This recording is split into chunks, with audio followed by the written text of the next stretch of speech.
हर हर महादेव। आज हम भगवान शंकर का जीवन पावन करने वाला चरित्र श्रवण करेंगे। कृपया इसे भावपूर्ण होकर सुनें। यह समस्त पापों का नाश करने वाला है। नाम प्रभाऊ जान सेवनी को, कालकूट फल दीन अमी को। श्री रामचरितमानस की है चौपाई के साथ हम शुरुआत करते हैं। भगवान शंकर एवं भगवान नारायण सदा ही अभिन्न हैं। आराधकों की रुचि एवं अधिकार भेद से उन्हें अभीष्ट आराध्य रूप का अवलंबन देने के लिए वे एक सच्चिदानंदन घन ही नित्य मंगलमय दो रूपों में स्थित हैं। कर्पूर गौर, अहिभूषण, चर्मांबर, विभूति भूषण, गंगाधर, चंद्रशेखर, नीलकंठ, मुंडमाली, त्रिशूलधारी, वृषभवाहन, उमानाथ और नव जलधर, सुंदर रत्नाभरण भूषित, पीतांबरधारी, श्रीवत्सवच्छांकित, कौतुभकंठ, वनमाली, शंख चक्रधारी, गरुड़वाहन, श्रीपति, ये दोनों एक ही तत्व के दो नित्य चिन्मय लीला विग्रह हैं। इनमें से किसी में भेद बुद्धि करने वाला किसी एक का अपराध हो तो वह अपनी भेद बुद्धि से अपने ही आराध्य का अपमान कर रहा है। यह उसे समझना चाहिए। भगवान श्री राम ने स्वयं कहा है, शिवद्रोही मम भगत कहावा, सो नर सपने हूँ मोए न भावा। अगर भगवान शिव का द्रोह कर रहा है और भगवान राम को अपना भगत कह रहा है तो भगवान राम कहते हैं वो उन्हें सपने में भी प्रिय नहीं है। भगवान नारायण मर्यादा पुरुषोत्तम श्री राम एवं लीला पुरुषोत्तम श्री कृष्णचंद्र परम शैव हैं। भगवान विष्णु ने शंकर जी की पूजा में सहस्त्र कमल चढ़ाने का संकल्प किया और जब उनमें एक कमल घट गया तब अपना कमल रूपी नेत्र ही चढ़ा दिया। भगवान श्री राम ने रामेश्वर लिंग की स्थापना की। श्री कृष्णचंद्र ने भगवान शंकर की आराधना करके स्वामी कार्तिक को ही महारानी जामवंती के पुत्र सांब के रूप में पाया। इसी प्रकार भगवान शंकर परम वैष्णव हैं। 12 भागवताचार्यों में शंकर जी प्रमुख हैं। उन भोले बाबा को निरंतर राम नाम जप तथा भगवान श्री हरि के चिंतन के अतिरिक्त और कोई काम नहीं है। अपने अभिमुक्त धाम काशीपुरी में मरने वाले प्रत्येक प्राणी को राम इस तारक मंत्र का उपदेश मृत्यु क्षण में करके शंकर जी उसे मुक्त कर दिया करते हैं। श्री वल्लभाचार्य पुष्टि मार्ग शुद्धत्व वैष्णव संप्रदाय मूल में भगवान शंकर से ही परिवर्तित हुआ है। अनेक अन्य वैष्णव आराधना ग्रंथ एवं ऐसी उपासना परंपराएं हैं जिनके आदि आचार्य भगवान शंकर जी ही हैं। भगवान विष्णु और भगवान शंकर दोनों ही नित्य एवं चिन्मय हैं। भगवान ब्रह्मा के भ्रूमध्य से तो नील लोहित रूप में रुद्र की अभिव्यक्ति हुई है। कर्पूर गौर त्रिनयन भगवान शिव का सिर विग्रह नित्य है। भगवान शंकर की मंगलमयी अनंत लीलाएं हैं। उनमें से उनका हलाहल पान तो लोक मंगल का मूल ही है। देवता और दैत्य दोनों मिलकर क्षीर सिंधु का मंथन कर रहे थे। मंदराचल को मथानी बनाकर उसमें वासुकी नाग को लपेटकर वे समुद्र मथ रहे थे। भगवान नारायण ने कक्ष रूप से मंदराचल को अपनी पीठ पर ले रखा था। जब देवता और दैत्य थक गए और कोई परिणाम न हुआ तब स्वयं भगवान विष्णु अपने हाथों में वासुकी का सिर तथा उसकी पूंछ पकड़कर समुद्र मथने लगे। अमृत पाने के इस प्रयत्न में पहले समुद्र से घोर हलाहल विष निकला। भगवान विष्णु तथा सभी देवता समुद्र मथने में लगे थे। प्रजापतिगण ने देखा कि हलाहल संसार में व्यापक होता जा रहा है और उसकी ज्वाला से संसार के जीव नष्ट हो रहे हैं। प्रजा की रक्षा का उत्तरदायित्व प्रजापतिगण पर है। वे लोग दूसरा कोई रक्षक न देखकर भगवान शंकर की शरण में गए और स्तुति करके उन्होंने आशुतोष प्रभु को प्रसन्न किया। भगवान विश्वनाथ ने विष से आर्त एवं पीड़ित जीवों को देखा और उन दयामयी भवानी से कहा, देवी, ये बेचारे प्राणी बड़े ही व्याकुल हैं। ये प्राण बचाने की इच्छा से मेरी शरण आए हैं। मेरा कर्तव्य है कि मैं इन्हें अभय करूं, क्योंकि जो समर्थ हैं उनकी सामर्थ्य का उद्देश्य ही यह है कि वे दीनों का पालन करें। साधुजन अपने क्षणभंगुर जीवन की बलि देकर भी प्राणियों की रक्षा करते हैं। कल्याणी, जो पुरुष प्राणियों पर कृपा करता है उससे सर्वथा श्रीहरि संतुष्ट होते हैं, और जिस पर वे श्रीहरि संतुष्ट होते हैं उससे मैं तथा समस्त चराचर जगत भी संतुष्ट होता है। महाशक्ति को अपने आराध्य की अनुकंपा में बाधा तो देनी नहीं थी। उन ममतामयी को भगवान विश्वनाथ का प्रभाव सर्वथा ज्ञात था। उन्होंने अनुमोदन किया और भगवान शंकर ने उस व्यापक हलाहल विष को अपनी हथेली पर एकत्र करके भगवान का नाम लेकर पान किया। बोलो शंकर भगवान की जय।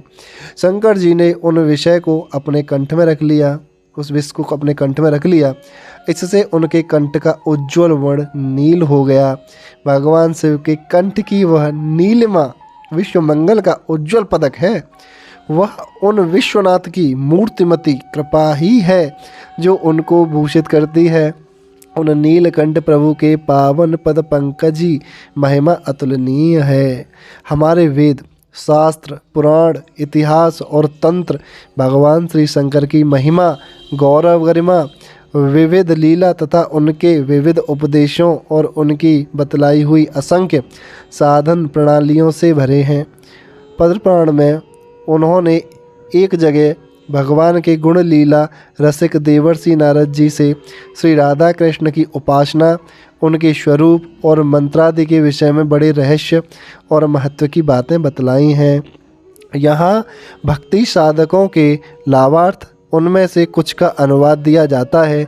श्री शंकर जी कहते हैं, श्री कृष्ण के मंत्र चिंतामणि नामक 2 अत्युत्तम मंत्र हैं। एक षोडशाक्षर है और दूसरा दशाक्षर है।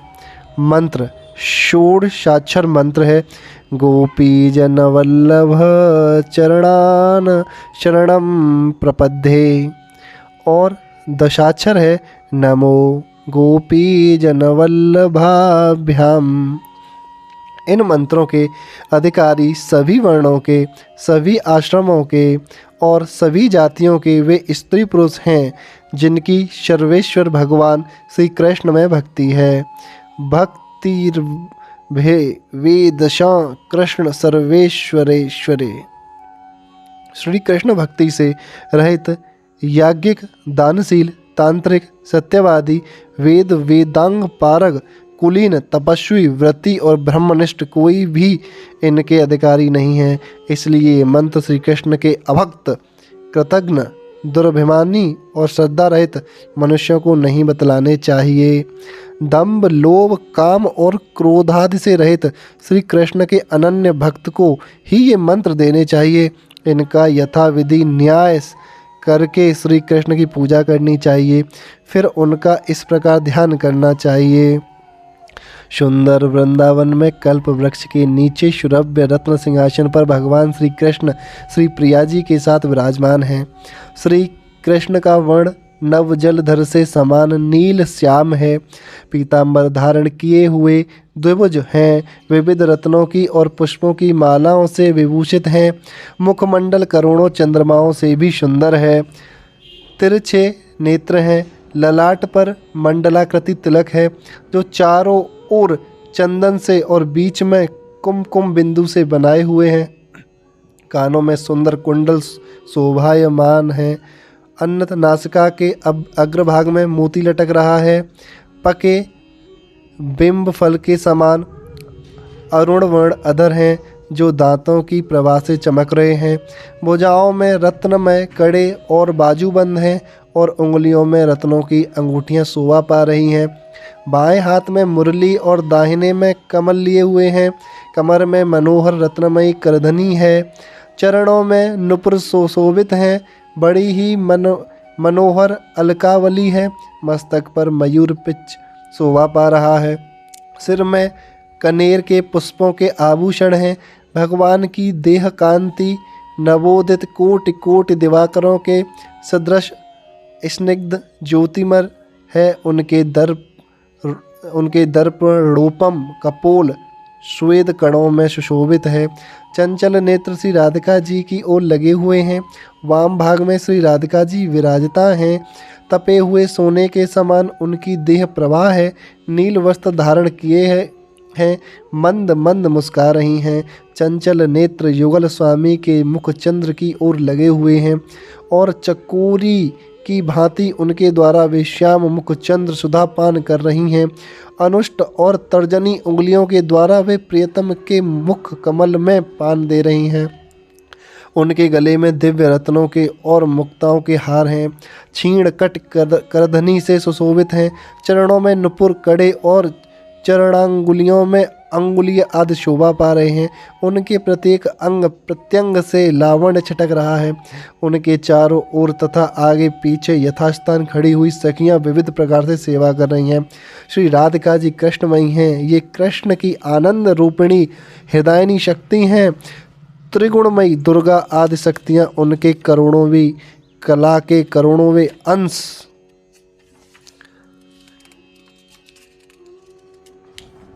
अंश के समान हैं। सब कुछ वस्तुतः श्री राधा कृष्ण से ही भरा है।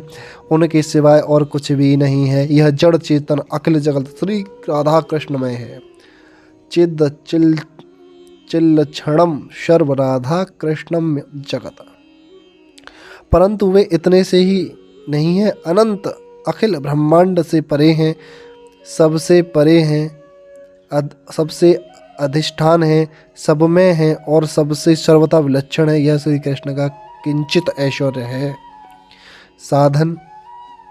बहुत दिनों से विदेश गए हुए पति की पतिपरायणा पत्नी जैसे एकमात्र अपने पति में ही अनुरागिणी होकर एकमात्र पति का ही संग चाहती है। दीन भाव से सदा सर्वदा उस स्वामी के गुणों का चिंतन गान और श्रवण किया करती है। वैसे ही श्री कृष्ण में आसक्त चित्त होकर साधक को श्री कृष्ण के गुण लीला दिन चिंतन गायन और श्रवण करते हुए ही समय बिताना चाहिए। और बहुत लंबे समय के बाद पति के घर आने पर जैसे पतिव्रता स्त्री अनन्य प्रेम के साथ तदगत चित्त होकर पति की सेवा, उसका आलिंगन आदि तथा नयनों के द्वारा उसके रूप सुधा रस का पान करती है, वैसे ही साधक को उपासना के समय शरीर मन वाणी से परमानंद के साथ श्री हरि का सेवा करना चाहिए। एकमात्र श्री कृष्ण ही शरणापन्न होने चाहिए और वह भी श्री कृष्ण के लिए ही, दूसरा कोई भी प्रयोजन न रहे। अनन्य मन से श्री कृष्ण की सेवा करनी चाहिए। श्री कृष्ण के सिवा न किसी की पूजा करनी चाहिए और न किसी की निंदा। किसी का झूठा नहीं खाना चाहिए और न किसी का पहना हुआ वस्त्र ही पहनना चाहिए। भगवान की निंदा करने वालों से न तो बातचीत करनी चाहिए, न भगवान और भक्तों की निंदा सुननी ही चाहिए।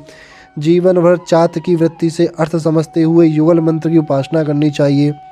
चातक जैसे सरोवर, नदी और समुद्र आदि सहज ही मिले हुए जलाशयों को छोड़कर एकमात्र मेघ जल की आशा से प्यास से तड़पता हुआ जीवन बिताता है।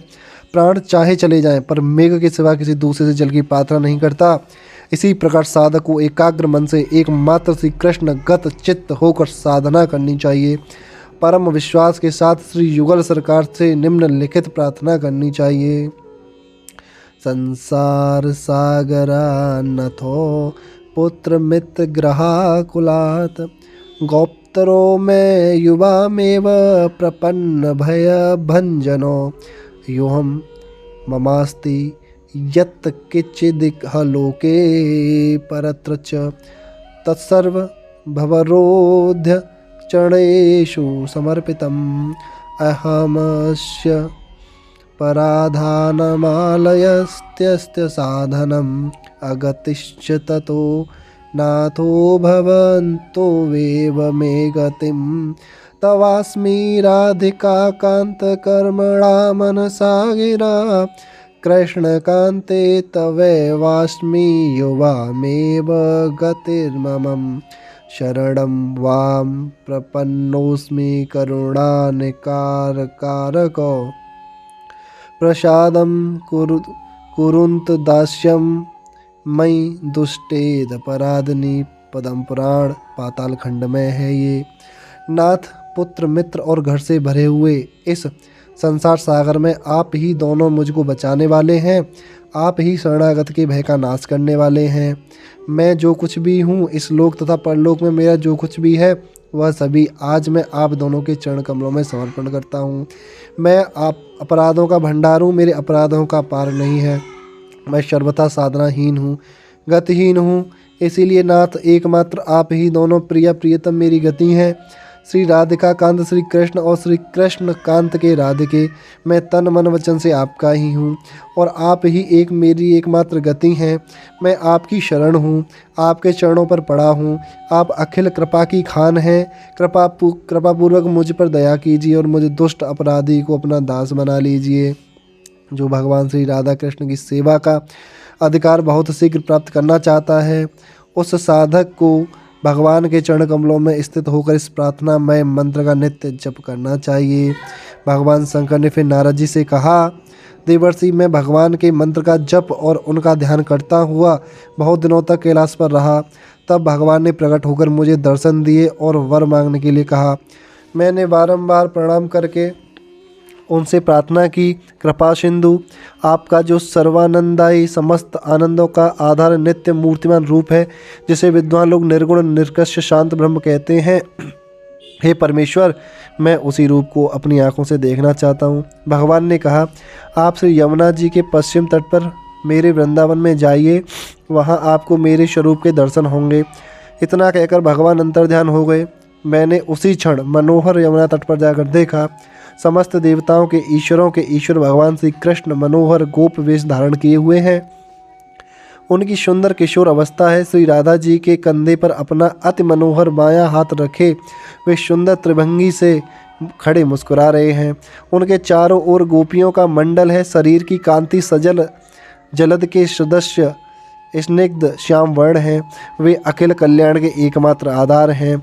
इसके बाद भगवान श्री कृष्ण ने अमृतोपान मधुर वाणी से मुझसे कहा, यद्यदे त्वया दृष्टिमिन्दं रूप मलौकिकं घनीभूतामले प्रेम सच्चिदानंद विग्रहं निरूपम निर्विगुणं व्यापि क्रियाहीनं परात्परम् वदन्तु पानिशत्रशङ्गा इदमेव मनानघ प्रकृत्यत्तु गुणाभावदनन्तत्वात् येथैश्वर असिद्ध्वत्वावन्दगुणानां निर्गुणं मा वन्दितहि अदृश्यत्वान्ममेतस्य रूपस्य चर्म चक्षुषा अरूपं मा वदन्त्यन्त्य वेदाम्य सर्वे महेश्वर व्यापकत्वाच्चिदंसेन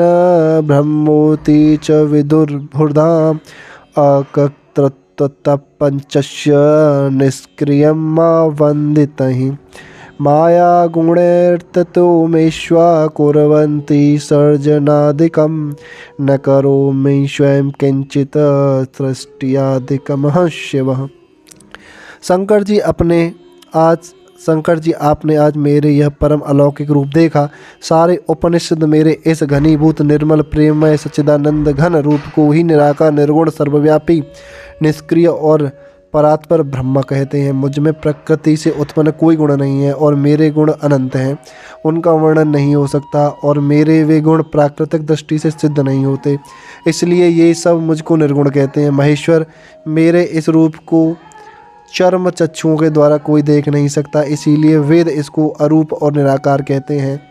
मैं अपने चैतन्यांश के द्वारा सर्वव्यापी हूँ, इसीलिए विद्वान लोग मुझको ब्रह्म कहते हैं। और मैं इस विश्व प्रपंच का रचयिता नहीं हूँ, इसीलिए पंडितगण मुझको निष्क्रिय बतलाते हैं। शिव वस्तुतः सृष्टि आदि कोई भी कार्य मैं स्वयं नहीं करता। मेरे अंश ही ब्रह्मा विष्णु रुद्र माया गुणों के द्वारा सृष्टि संहारादि कार्य किया करते हैं। देवर्षि महाभगवान ने इस प्रकार कहने पर और कुछ अन्य उपदेश करने पर मैंने उनसे पूछा, नाथ आपके इस युगल स्वरूप की प्राप्ति किस उपाय से हो सकती है, इसे कृपा करके बतलाइए। भगवान ने कहा, हम दोनों के शरणापन्न होकर जो गोपी भाव से हमारी उपासना करते हैं उन्हीं को हमारी प्राप्ति होती है, अन्य किसी को नहीं होती। गोपी भावेन देवेश स मामेति न चेतरम। एक सत्य बात और है, वह यह है कि पूरे प्रयत्नों के साथ इस भाव की प्राप्ति के लिए श्री राधिका की उपासना करनी चाहिए। हे रुद्र, यदि आप मुझे वश में करना चाहते तो मेरी प्रिया श्री राधिका जी की शरण ग्रहण कीजिए। आश्रित्य मत प्रियाम रुद्रमा वशी कुर्त महर्षि। इसी प्रकार भगवान शंकर ने विविध उपासनाओं के अमोघ उपदेश किए हैं। भगवान के भक्त सखा और स्वामी भगवान श्री शंकर जी को कोटि कोटि प्रणाम। बोलो भक्त वत्सल भगवान की जय।